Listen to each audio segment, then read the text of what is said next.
Hello everyone from Chelsea Fan TV. My name is Alex. I'm outside Craven Cottage today. 3 Point Lane. London is blue, West London. Who gives a monkeys? Alright, we got a win. Another win. 2 on the bounce.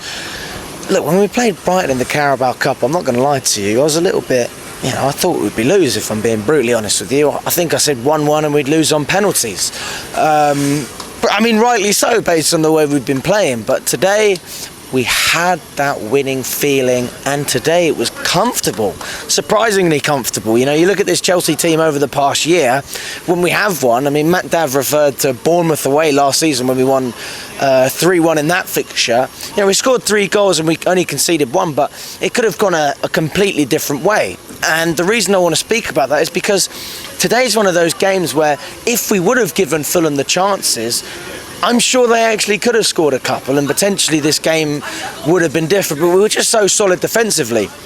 And that starts with the keeper. So many, well, not so many, but it felt like so many. I mean, I never saw Kepa catch 1 ball at Chelsea, and I'm seeing Sanchez catch 3-4 crosses a game. People, I shouldn't be surprised, but I am. It's just different. And the Fulham players have come out, and for some reason some of them are smiling. I mean, you just lost, guys. Don't know what's going on. This was their cup final. This was Fulham's cup final. So I reiterate, Sanchez, comfortable game, but another clean sheet. I'll take that. There was a lot of criticism, especially before the Brighton game. We played Cucurella. But we didn't just play Cucurella, we played him as a right back, and we did the same thing today. For some reason, when he plays on the right, I don't know what it is, it's just a different type of pass that you have to pick, and he can go inside, he can link up. It's good football, it's not bad at all. And Disasi, Thiago Silva as well. I mean, that's a partnership that we're going to see throughout the season. That's clearly Poch's preference. So I do worry for players like Badiashile and Fofana when they come back. Who's going to get in there unless you play with a back 3? And even still, Colwell's going ahead of either of them, and he was good at left back himself. As for the midfield, we did see Enzo starting as a number 10, but that quickly changed and he dropped deep. Gallagher went up. I mean, Charlie was just talking about it in our previous interview. Galadog, the press master, the machine. He's everywhere. He's like N'Golo Kante without the price tag and the wages. Just a decent player, man. A player that cares. That's what I'm trying to get at. I mean, look, I'm not going to overhype this team, but I did say at the beginning of the season that I was very confident this team could push far, and I also said I would accept a run of losses, a run of dropping points, because you have to take 1 step back to take 2 steps forward. Okay? We're starting to see the fruition of the trust that Pochettino has put in some of these players. Mudryk is one of them. Let's not. I know people are saying Mudryk could have played better. Who cares? Like, he scored. That's massive for us. It wasn't 007. It was like 2207. All right. So now he's got a goal. Thank the Lord. Okay, I really hope that niggle, that injury, I think it was just a precaution, but I'd love to see him starting again against Burnley, and I guarantee he'll be involved with another goal, especially because Burnley try and play good football on the counter-attack. I can't think of a better player to have on my team, no matter what manager I would be. If I was playing possession-based football or counter-attacking football, if Mudryk is playing, well, you want him in your team. And you would say the same for Nicholas Jackson, but we didn't miss him today. Broha missed an easy chance at the beginning, but you have to take that with a pinch of salt, because at the beginning of the... I mean, God, the guy's only just come back from a serious... I think it was an ACL or knee injury of some sort. You have to... I mean, if he missed 3 chances like that, I wouldn't be too harsh on him, because you've been chucked straight into the deep end. But he did produce a goal, and then again, he came off with another injury. So I don't think that looks too serious either. But again, an injury is an injury. If he's out for 2 weeks or 2 months, it doesn't help. But patience, people, patience, process, the 2 P's, all right? The 2 P's, all right? I'm happy, but I can't overreact. This Chelsea team, we need to just get behind the boys, get behind the boys, trust this bloody process. I said the same thing against Bournemouth, all right? It's not always pretty, but we got the job done. Why is it when we were playing good football, nobody trusted the process? We were literally creating 4 good chances a game to score, and people were going, this team's not good enough to win any matches. But we were creating the chances, and we were keeping clean sheets a lot of the time, or if we were conceding, maybe it would only be 1 goal.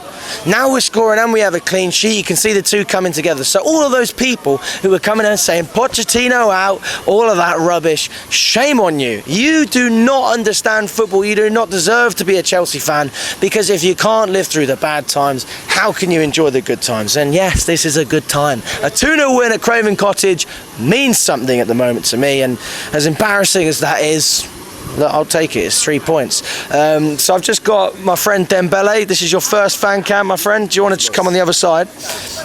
Mate, I mean, what did you think about what you saw today?